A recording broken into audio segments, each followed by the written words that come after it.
I'll just wait for the announcement. Okay. So his title is Building Digital Skills in the English Classroom, which is really important at the moment.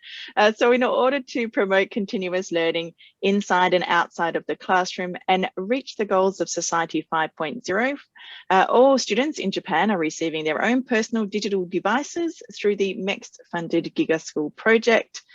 However, teachers haven't been given clear strategies on how to effectively use this technology. So what can we do in order to make the most out of this change and foster students' 21st century skills? In this interactive presentation designed for both teachers and assistant language teachers, I will be talking, well, I won't be, but he will be talking about his experience implementing this new approach in an elementary school setting, and how it allows participants to experience some of the practices that can help you improve the quality of foreign language education through education technology from the perspective of proactive, interactive, and authentic learning. So a little bit about Nicholas himself. He is a plurilingual teacher who has been living in Nagano, right next to Niigata, yay. Yep, very far neighbors, unfortunately, but yes, since 2016. He teaches in public elementary schools, where he also develops and holds training sessions on EdTech, integrated curriculums to foster students' 21st century skills. His main research topics concern identifying realistic education technology practices in public school settings and assessing the potential of online learning communities of practice for teachers. He's also an active JALT officer, and he organizes independent professional development opportunities for ALTs, including Agora, a monthly interactive event as part of the ALT Training Online Grassroots Initiative. So I hope I got all that in there. Very interested to hear everything he has to say, because my junior high school student has brought his iPad home. So I would like to know what I could expect my teachers to be doing. And if they're not, I'm going to call them out on it. So thanks so much, Nicholas.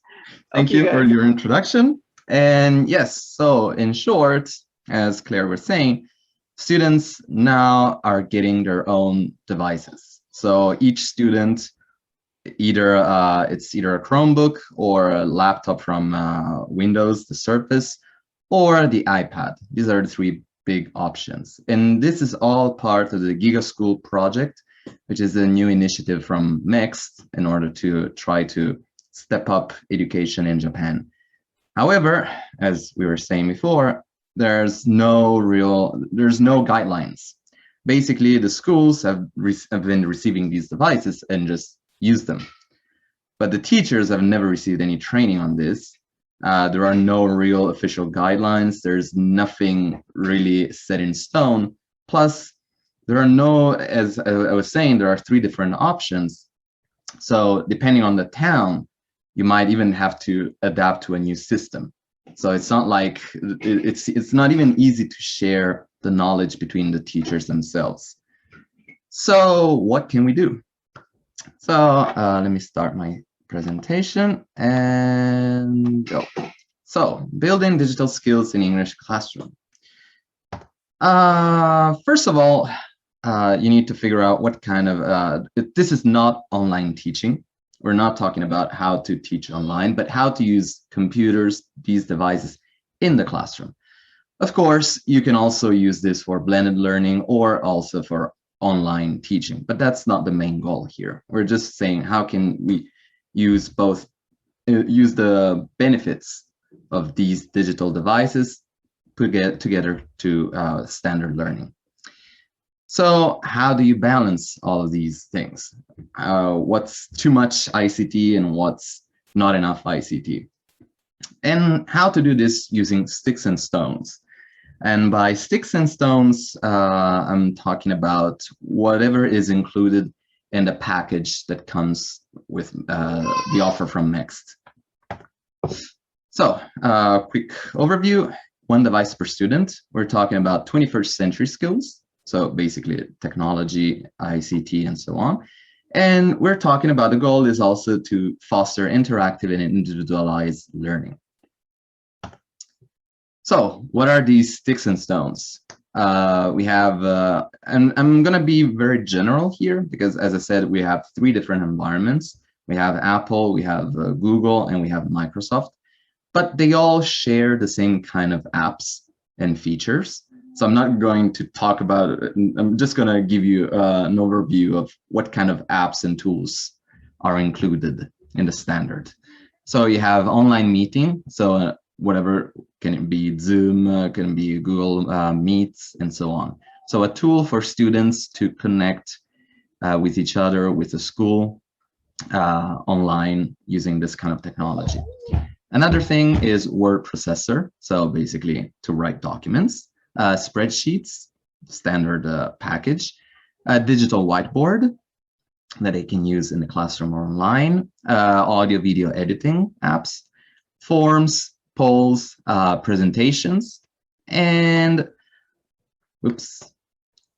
and then we have world maps. Okay, so this is the tools that you have, every student will have access to. And I'm talking about sticks and stones because, especially with young learners, since I teach also in elementary schools, there are lots of like very interesting software out there, really interesting apps that are even better than what's inside this package. However, the problem is privacy.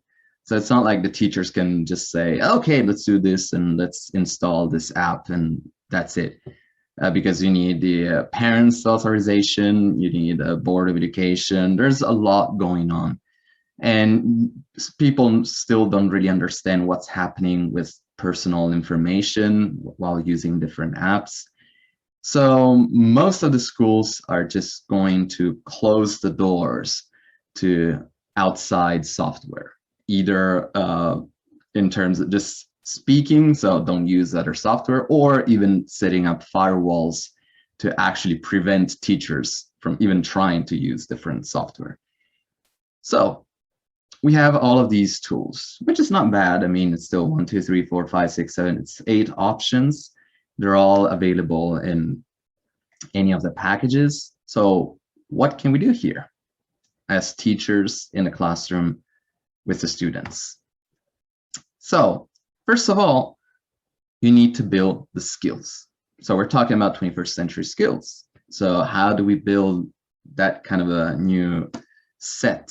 It's not something that happens from in 1 or 2 days. The best thing is to think of a plan that starts from 2nd, 3rd grade of elementary school and then move on step by step. In my case, since I've got experience teaching from all of the grades, this is the kind of like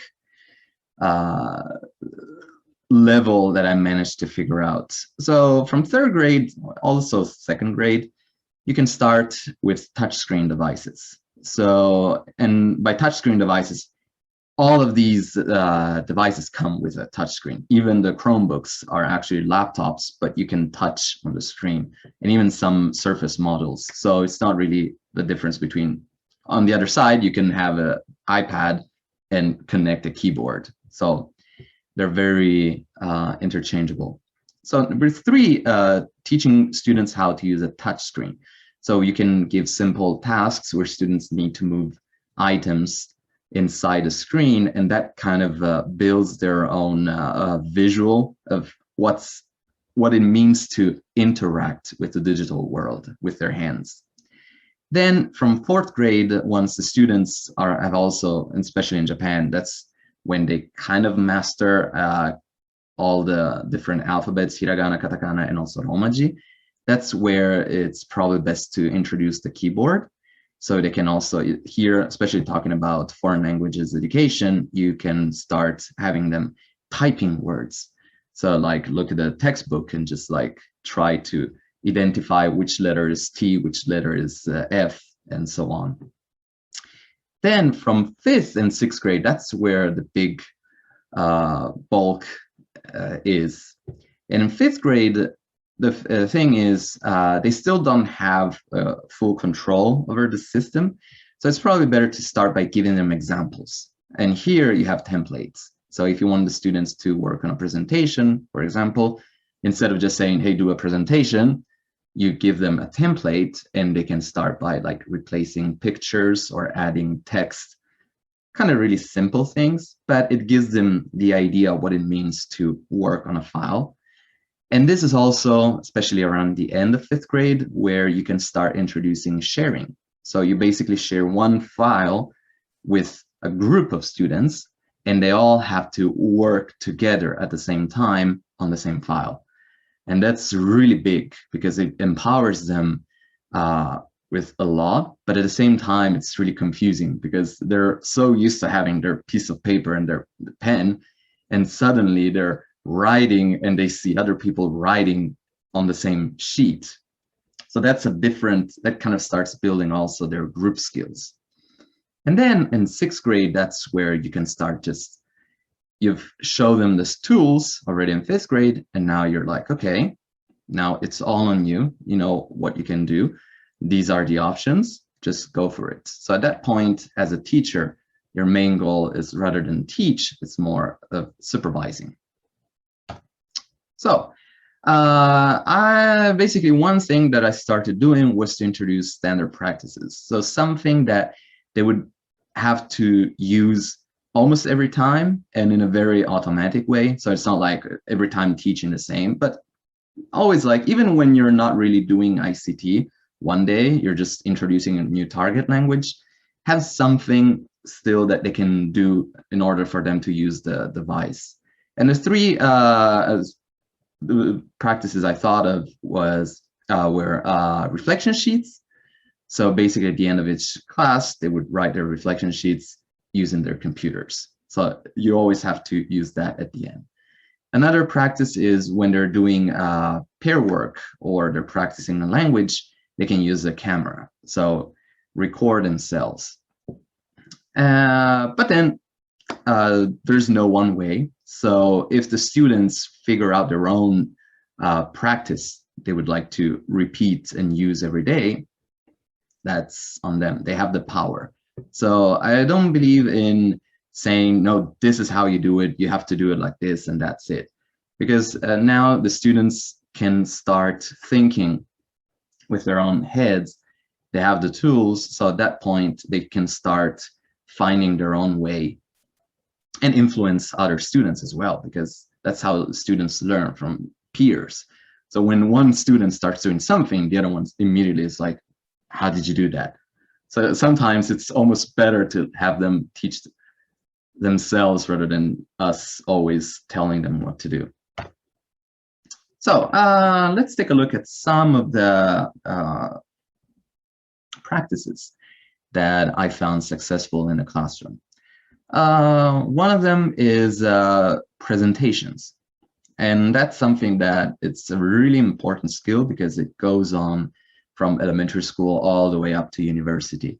So giving them the chance to practice this already at a young age is, I think it gives them a lot of leeway to grow.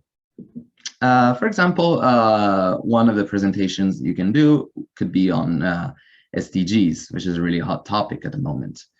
Another one that I did with the students is to introduce a country.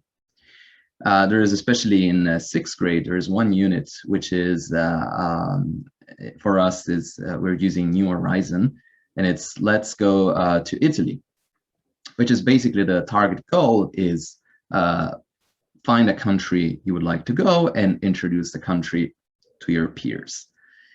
If you do the standard lesson, you have the textbook, and the textbook, of course, it gives you everything you need. So it gives you a list of countries. In this case, it's 10. It gives you, through the listening exercise, it gives you the target language. In this case, it's you can see, you can eat, you can enjoy. But it's very, it's in pieces. So you would have the USA, and you would have, like, you can see the, what's it called, the Statue of Liberty, and you can eat hamburgers. You want to go to Russia, you can buy Matryoshka dolls, and you can see the Red Square. And at that point, after that, you basically tell the students, choose one country and just do the presentation. In scenario A, 99% of the students go for the USA. So you have basically 20 presentations on the same topic. I want to go to the USA. You can eat hamburgers. You can see the Statue of Liberty. There's no real learning here. They're just repeating sentences that they've heard over and over and over. And the students listening, they have no reason to listen because they already know the language. So my question, especially last year when we didn't have these devices yet, was how can I make this more personal? And of course, the easiest way is let them research the countries and the world. But how can you do that? What, do you send them to the library? Yes, but do you have enough books to do that? Instead, this year, something really interesting happened. So being sixth graders, I basically just told them, just go for it. I'm not going to teach you the language. I'm not going to teach you the unit. I'm just going to give you a task. Your mission in 6 hours is to talk about a country. You can do it however you feel like. You can make a Google slide. You can record yourself in another room and play your presentation, your live presentation on the TV. You can present here. You can, whatever. You can show just pictures on the screen of whatever you saw in the country. So basically, students, the first lesson, the first hour, I just told them, you go. And they basically all went for Google Maps. So they opened Google Maps, and in groups, they started looking at the world and looking at countries. And naturally, they all went for the countries that they've never heard about. So they went for Bolivia, they went for Uzbekistan, and all of these countries they've never heard of. And they started looking at pictures, and actually they're like so focused on the task that the chime rang and they wouldn't stop. And the teacher was like, we need to move on to the next subject. And they kept going. And it was they were so inside. It was basically their learning. They were really focused. And by the second hour, I started going around asking, what would you like to do? And this really connects with Namika's presentation from before. One of my students, she was born in the Philippines, but she was raised here in Japan. And she came to me and she's like, I want to find my house. So I want to show my friends, my classmates, where I'm from, where I come from, my roots, my identity. And so really this kind of like freedom that they have really gives them a purpose. It really gives them a reason to research and also to present, to talk about. So that's how ICT can empower students. It's not just repeating, but it's actually giving something they really want to talk about. Another task I did was with surveys. Basically, instead of just going around asking your classmates, what subject do you like or what fruit do you like? I actually had students make surveys, digital surveys, and ask also other students in the school. And then they would like gather all the information. And like, for example, with Google Forms, you have the graph that comes out with all of the answers and things like that. So they have something they can see, they can look at. It's not just like asking an end of the game. It's then after that, you can actually start going deeper. Okay, so why are students, most of the students are getting up so early? Oh, maybe it's because they live far away, or maybe it's because they have other things to do in school. And so it's something, it gives them another purpose. It gives them a reason to go even deeper into just asking, what color do you like? It kind of visualizes, gives them visual results. Another thing we've been doing is connecting schools.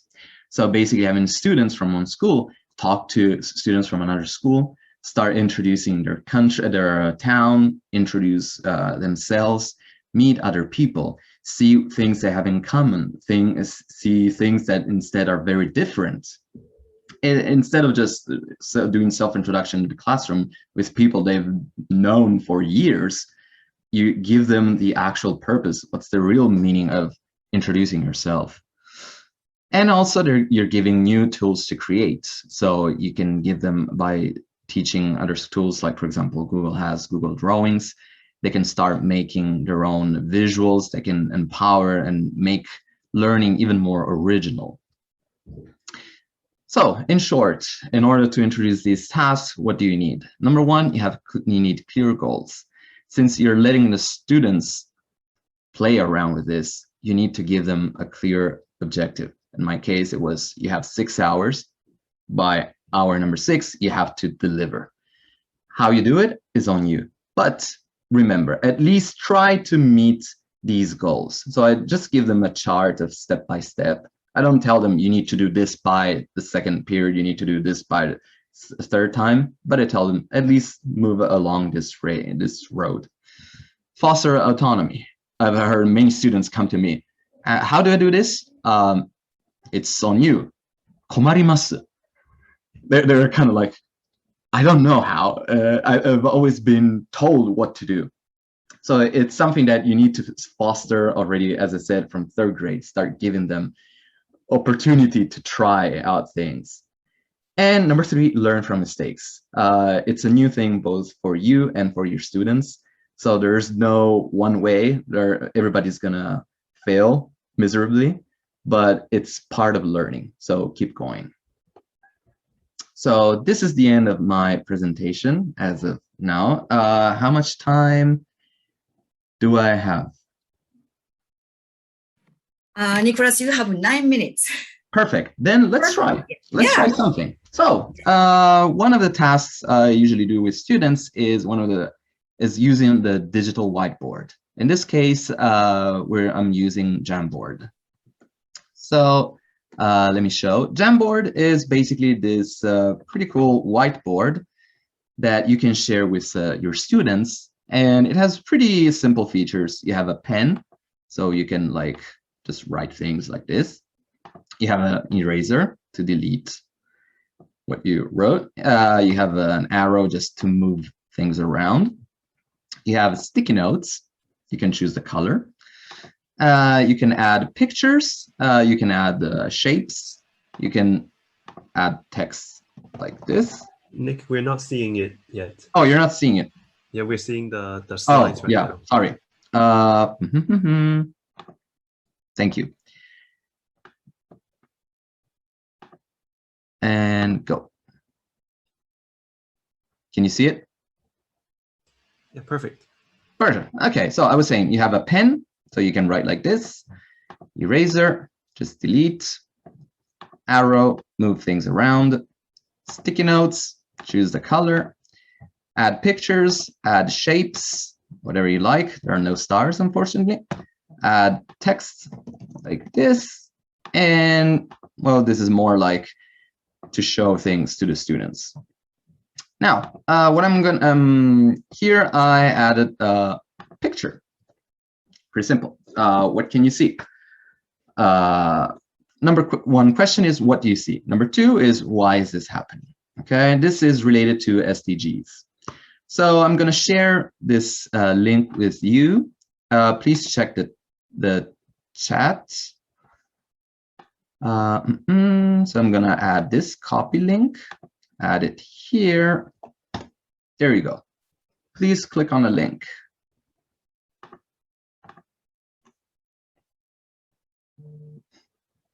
All right, as you can see, me as a teacher, I can keep an eye on whoever is joining. When it's with the students, I can see if all of the students have joined or if they're playing around, because it's going to happen, especially at the beginning. All right, so question number 1, what do you see? So please choose the pink sticky notes and add your impression. What's this picture?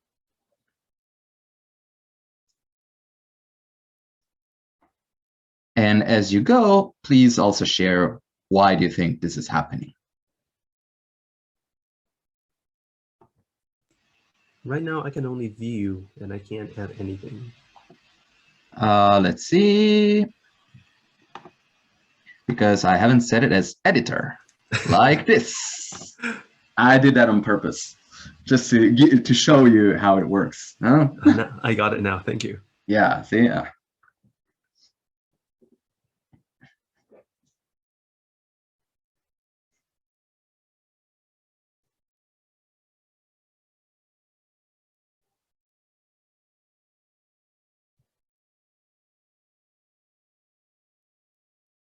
As you can see, this is related to SDGs 12 and 14.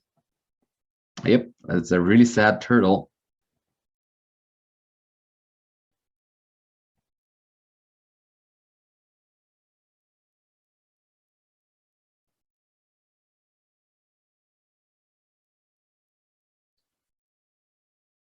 Yep, it lasts forever. Yes, even longer than the life of this poor turtle. Yep, turtle in the neck. I don't think it's sad. It grew up with it, but that should make us sad. Yep.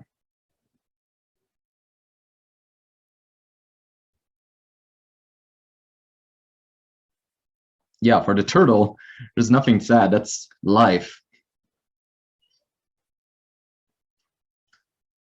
So why do you think this is happening? Yeah, a piece of an unnecessary plastic that does not make the drink any more delicious. Yep. So as you can see, this is a great way to encourage ideas from students. And okay, this is SDG, so that's pretty, I wouldn't probably do this for elementary schools, but just consider, students have the freedom, you don't really see who wrote this, so they have the freedom to express themselves even anonymously. It also gives power to those students that usually never speak up because they're either shy or they're afraid of hearing, of being judged for their ideas. It gives them the chance to share on the same level with the other students. And this is one of the ways you can use Jamboard.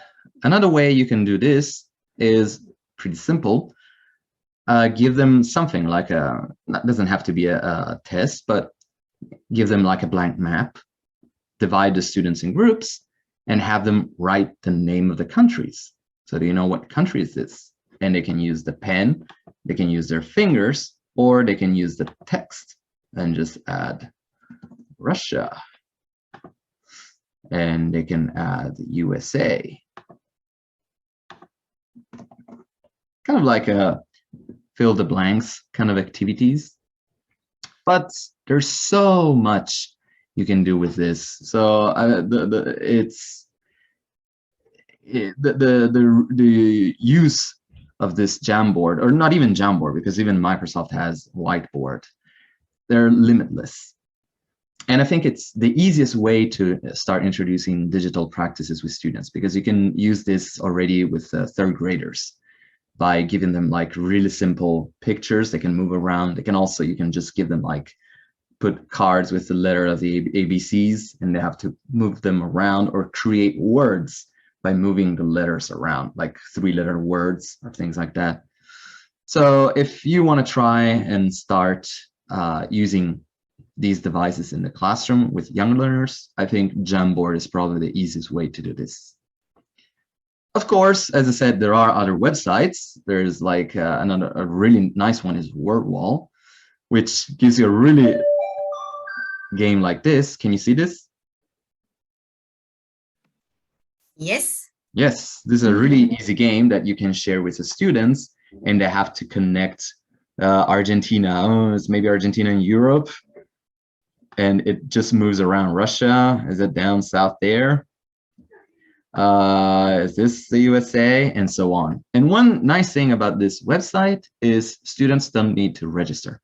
So you can just share this the link to the task with the students, and they can just do it. If they register, you can keep track of their learning. You can like, there's like points and time and so on. But if you're just going to do it for the fun or just to check their understanding, this is a really interesting suggestion. That's it on my end.